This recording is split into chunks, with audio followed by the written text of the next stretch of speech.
so I promise to be a lot shorter than what you just watched. I won't take it personally if you've never heard of me. I'm the new senator from the great state of Michigan, where I grew up. I've been in public service my entire life because I happened to be in New York City on 9/11 when the Twin Towers came down. Before the smoke cleared, I knew I wanted to make a life in national security. I was recruited by the CIA and did 3 tours in Iraq alongside the military.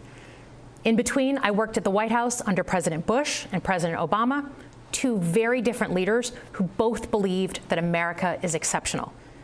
You can find that same sense of patriotism here in Wyandotte, Michigan, where I'm speaking from tonight. It's a working-class town just south of Detroit. President Trump and I both won here in November. It might not seem like it, but plenty of places like this still exist across the United States. Places where people believe that if you work hard and play by the rules, you should do well and your kids should do better. It reminds me of how I grew up. My dad was a lifelong Republican, my mom a lifelong Democrat. But it was never a big deal because we had shared values that were bigger than any one party. We just went through another fraught election season. Americans made it clear that prices are too high and that the government needs to be more responsive to their needs. America wants change, but there's a responsible way to make change and a reckless way. And we can make that change without forgetting who we are as a country and as a democracy. So that's what I'm going to lay out tonight. Because whether you're from Wyandotte or Wichita, most Americans share 3 core beliefs: that the middle class is the engine of our country, that strong national security protects us from harm, and that our democracy, no matter how messy, is unparalleled and worth fighting for. Let's start with the economy. Michigan literally invented the middle class, the revolutionary idea that you could work at an auto plant and afford the car you were building. That's the American dream. And in order to expand and protect the middle class, we have to do a few basic things. We need to bring down the price of things we spend the most money on: groceries, housing, healthcare. We need to make more things in America with good-paying union jobs and bring our supply chains back home from places like China. We need to give American businesses the certainty they need to invest and create the jobs of the future. And we need a tax system that's fair for people who don't happen to make $1 billion. Look, the president talked a big game on the economy, but it's always important to read the fine print. So, do his plans actually help Americans get ahead? Not even close.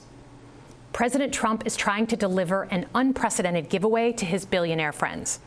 He's on the hunt to find trillions of dollars to pass along to the wealthiest in America. And to do that, he's going to make you pay in every part of your life. Grocery and home prices are going up, not down, and he hasn't laid out a credible plan to deal with either of those. His tariffs on allies like Canada will raise prices on energy, lumber, and cars, and start a trade war that will hurt manufacturing and farmers. Your premiums and prescriptions will cost more because the math on his proposals doesn't work without going after your health care. Meanwhile, for those keeping score, the national debt is going up, not down. And if he's not careful, he could walk us right into a recession. And one more thing. In order to pay for his plan, he could very well come after your retirement, the Social Security, Medicare, and VA benefits you worked your whole life to earn. The president claims he won't, but Elon Musk just called Social Security the biggest Ponzi scheme of all time. While we're on the subject of Elon Musk, is there anyone in America who is comfortable with him and his gang of 20-year-olds using their own computer servers to poke through your tax returns, your health information, and your bank accounts? No oversight, no protections against cyber attack, no guardrails on what they do with your private data. We need a more efficient government. You want to cut waste? I'll help you do it. But change doesn't need to be chaotic or make us less safe. The mindless firing of people who work to protect our nuclear weapons, keep our planes from crashing, and conduct the research that finds the cure for cancer, only to rehire them 2 days later? No CEO in America could do that without being summarily fired. Okay, so we've talked about economic security. How about national security? Let's start with the border. As someone who spent my whole career protecting our homeland, every country deserves to know who and what is coming across its border, period. Democrats and Republicans should all be for that. But securing the border without actually fixing our broken immigration system is dealing with the symptom and not the disease. America is a nation of immigrants. We need a functional system keyed to the needs of our economy that allows vetted people to come and work here legally. So I look forward to the president's plan on that. Because here's the thing, today's world is deeply interconnected. Migration, cyber threats, AI, environmental destruction, terrorism. One nation cannot face these issues alone.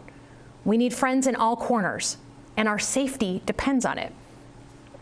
President Trump loves to say peace through strength. That's actually a line he stole from Ronald Reagan. But let me tell you, after the spectacle that just took place in the Oval Office last week, Reagan must be rolling in his grave. We all want an end to the war in Ukraine, but Reagan understood that true strength required America to combine our military and economic might with moral clarity. And that scene in the Oval Office wasn't just a bad episode of reality TV. It summed up Trump's whole approach to the world. He believes in cozying up to dictators like Vladimir Putin and kicking our friends like the Canadians in the teeth. He sees American leadership as merely a series of real estate transactions. As a Cold War kid, I'm thankful it was Reagan and not Trump in office in the 1980s. Trump would have lost us the Cold War. Donald Trump's actions suggest that in his heart, he doesn't believe we're an exceptional nation. He clearly doesn't think we should lead the world. Look, America is not perfect, but I stand with the majority of Americans who believe we are still exceptional, unparalleled. And I would rather have American leadership over Chinese or Russian leadership any day of the week. Because for generations, America has offered something better. Our security and our prosperity, yes, but our democracy, our very system of government, has been the aspiration of the world. And right now, it's at risk. It's at risk when the president decides you can pick and choose what rules you want to follow, when he ignores court orders and the Constitution itself, or when elected leaders stand by and just let it happen. But it's also at risk when the president pits Americans against each other, when he demonizes those who are different and tells certain people they shouldn't be included.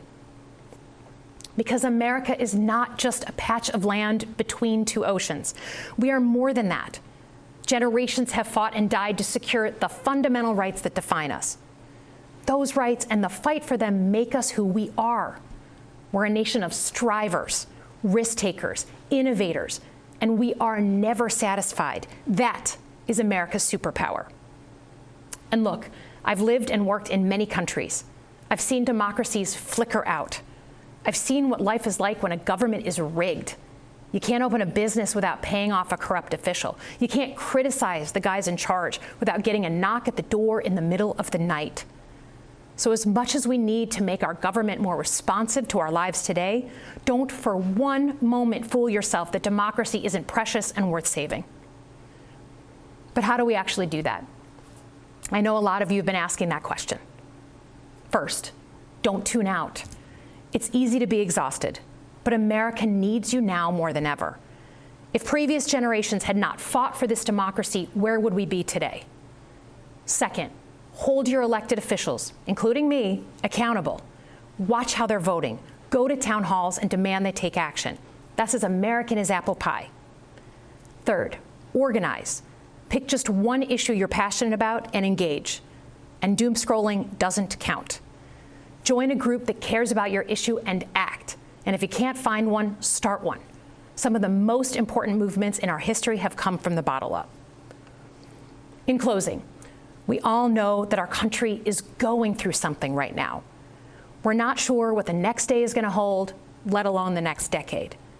But this isn't the first time we've experienced significant and tumultuous change as a country. I'm a student of history, and we've gone through periods of political instability before.